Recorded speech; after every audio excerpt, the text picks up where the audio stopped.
Bienvenue sur Horror News. Bienvenue à vous fans d'horreur, ici Marc pour Horror News, l'émission qui vous déterre les infos du monde de l'horreur. Et je vous propose de démarrer ces news avec le réalisateur Len Wiseman, plus connu pour avoir réalisé Underworld, qui a confié lors d'une interview récente, justement, qu'une série Underworld serait toujours dans les tuyaux.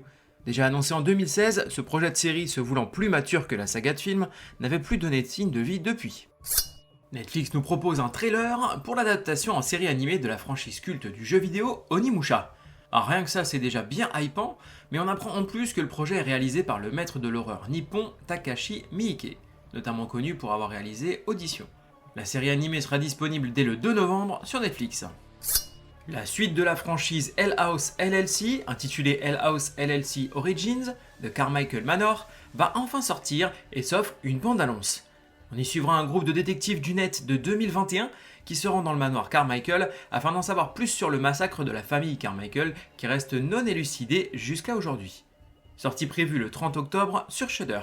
J'en profite pour plugger ici que si vous voulez en savoir plus sur Hell House LLC premier du nom, vous pouvez aller écouter l'excellent podcast Ministère de l'horreur qui creuse vraiment de fond en comble le film, son univers ainsi que l'univers des maisons hantées aux États-Unis. La série de John Carpenter, intitulée John Carpenter's Suburban Screams, se date pour une sortie le vendredi 13 octobre, va y avoir du monde ce jour-là, sur la plateforme Peacock. On nous promet une docu-série anthologique d'horreur recréant 6 histoires vraies, le tout narré par les survivants de ces faits divers macabres. La franchise de jeux de société Zombicide revient en adaptant le comics de DC Comics, Deceased, dans lequel un virus zombie frappe l'univers DC et va transformer aussi bien les héros que les méchants en machines à tuer cannibales. La campagne de crowdfunding sur la plateforme Kickstarter s'apprête à démarrer sous peu. R.L. Stine est partout et il revient en comics avec sa franchise Stuff of Nightmares pour nous offrir un horrible Noël avec Stuff of Nightmares Sleigh Ride. Alors que les centres commerciaux à travers le pays continuent de mourir, un ancien Père Noël de centre commercial se tourne vers la folie alors que sa profession est devenue obsolète. Cette année, il est déterminé à s'assurer que les achats dans les grands magasins ne soient pas la seule chose qui meurt. Sortie du premier tome, prévu dès le 6 décembre dans vos boutiques et sites spécialisés. Et j'en profite pour faire un petit coucou à mon dealer, Pulps Comics. Une première bande-annonce pour la comédie d'horreur d'elfes tueurs intitulée There is something in the barn. Il y a quelque chose dans la grange.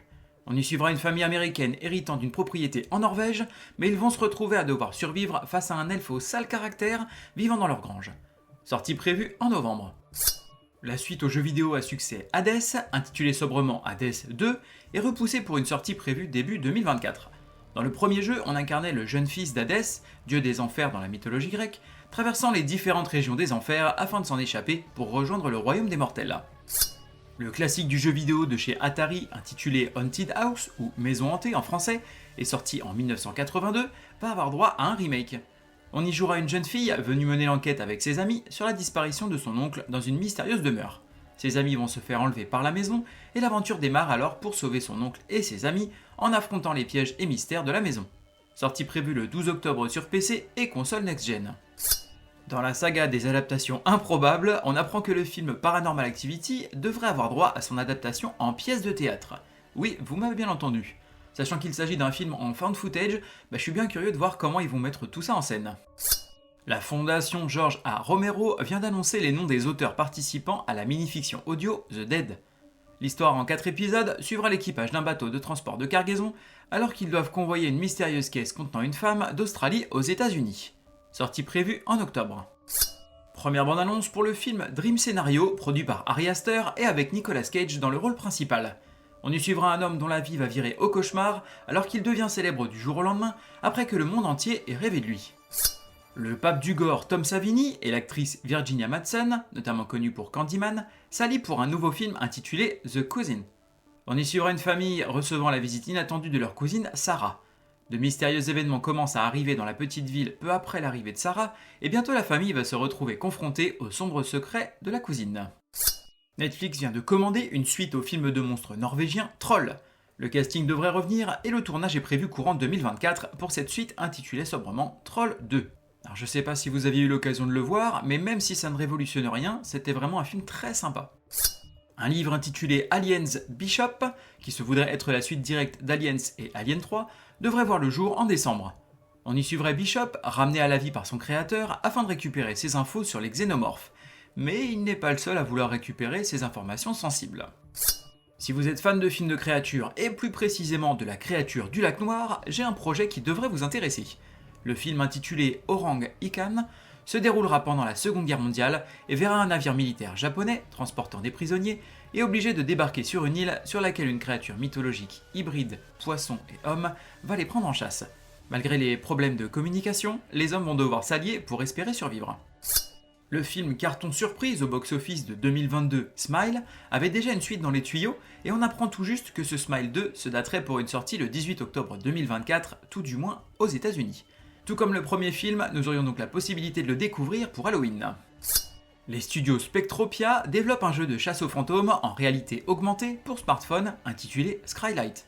Il faudra tout d'abord enquêter sur les entités et on pourra les chasser n'importe où, sachant que les fantômes seront liés à une zone géographique. On aura des pirates à la plage ou des sorcières dans les bois par exemple.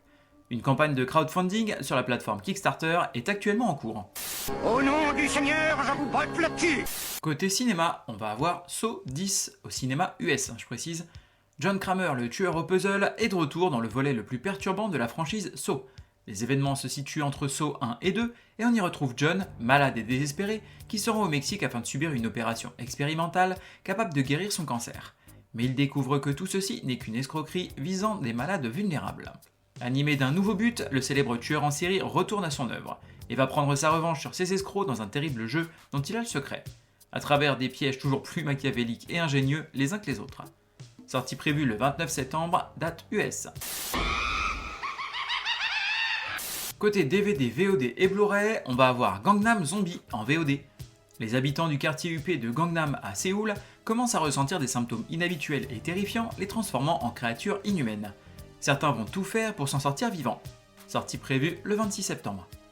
10-31 Part 3 en VOD. Donc là on est sur une anthologie d'horreur. Bienvenue dans une autre édition du Halloween Monster Marathon avec votre hôte Malvolia, la reine des cris. Cette année vous propose 4 autres histoires effrayantes de momies, de fous et de démons amusants. Sortie prévue le 29 septembre.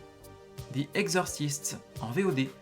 Pour sauver sa famille, un père de famille embauche 3 exorcistes experts afin de débarrasser son enfant du démon la possédant.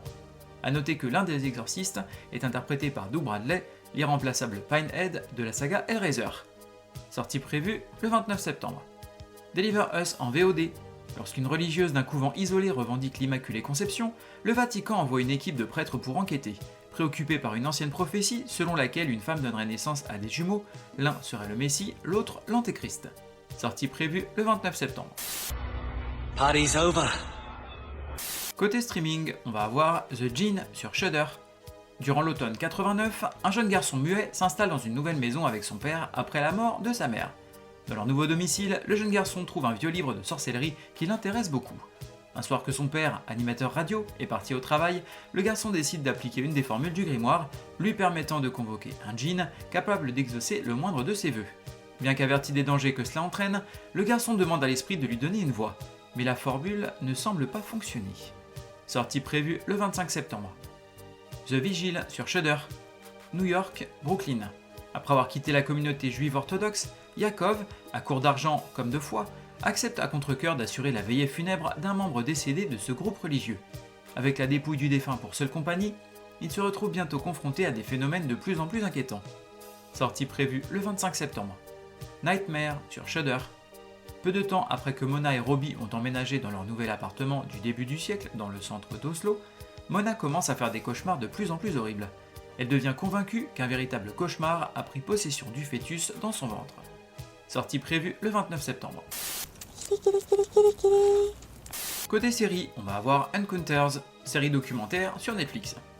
Un docu-série suivant 4 témoignages réels de cas de rencontres du troisième type dans différents lieux à travers le monde. Sortie prévue le 27 septembre. Castlevania Nocturne sur Netflix. Série dérivée du jeu vidéo Castlevania et centrée sur Richter Belmont, un descendant de Trevor et Sypha, et qui se déroule durant la Révolution française. Sortie prévue le 28 septembre. Preacher, intégrale des 4 saisons sur Netflix. Série tirée de l'excellent comics du même nom, dans lequel une puissance ancestrale vient se lier au corps du mystérieux révérend Jess Custer, officiant dans une petite ville perdue du Texas. Sa vie va alors basculer et il va vivre des aventures accompagné de sa dangereuse ex-petite amie Tulip et d'un vampire nommé Cassidy. sortie prévue le 30 septembre. Donne-moi le pouvoir, je t'en supplie. Côté livre, on va avoir Slime Doesn't Pay de R.L. Stein, encore lui. Amy et son amie Lisa ne savent pas quoi faire face au comportement de mauvais garçons et aux méchantes farces d'Arnie. Le petit monstre leur pourrit la vie. Les filles décident qu'il est temps de se venger. Elles trouvent une recette de slime bleu sur une chaîne YouTube et préparent un grand seau à verser sur Arnie lors de sa fête d'anniversaire. À leur grande horreur, tout le corps d'Arnie commence alors à changer. Le slime le transforme en un véritable monstre. Amy et Lisa sont désormais confrontées à deux dilemmes effrayants. Pourront-elles sauver leur ville du monstre Arnie l'enragé? Et existe-t-il vraiment un moyen de retransformer le monstre en Arnie? Sortie prévue le 26 septembre. Stuff of Nightmares Red Murder numéro 1, donc là c'est du kiosque, chez Boom Studios et c'est encore R.L. Stein en version comics. Le créateur de bande dessinée Alex Oxaka est resté à l'écart des projecteurs depuis des décennies et il aurait souhaité y rester mais doit se joindre à une convention d'horreur. Un véritable tueur en cosplay de meurtrier à la hache, issu du personnage de sa série à succès du début des années 2000, commence à abattre des victimes les unes après les autres au sein de la convention. Sortie prévue le 27 septembre. Es-tu un dieu? Côté jeux vidéo, on va avoir El Paso Elsewhere sur Xbox et PC. Des pieux, des flingues et des ralentis. Affrontez loups-garous et vampires dans un motel à la réalité alternative. Combattez les créatures du mal dans cet hommage aux jeux de tir classiques à la troisième personne, comme Max Payne par exemple. Sortie prévue le 26 septembre. Michael Myers will be executed tonight. Evil dies tonight. Terminons cet épisode avec une reco, et ce sera la chaîne YouTube La Grande Entrée. Une chaîne YouTube dans laquelle Arnold et son co-animateur Scully, je vous laisse regarder pour comprendre, nous présentent des œuvres en lien avec le fantastique et l'horreur, et ce aussi bien sous forme de livres, comics, mangas, films ou séries. Une mine de recommandations pour nous fans d'horreur en manque de frissons. Merci à vous d'avoir suivi cette émission, je vous invite à me suivre sur les différents réseaux sociaux, que ce soit Facebook ou Instagram. Je suis également sur YouTube, donc vous pouvez aller vous abonner et mettre des likes, voire des commentaires sur les différentes vidéos. N'hésitez pas à m'envoyer des messages sur les différents réseaux sociaux, je me ferai un plaisir de vous répondre. Et vous pouvez également mettre un 5 étoiles sur les différentes plateformes de podcast sur lesquelles je suis présent ou sur lesquelles vous m'écoutez, pour m'aider à faire connaître le podcast. Il ne me reste plus qu'à vous souhaiter bonne semaine et bon frisson.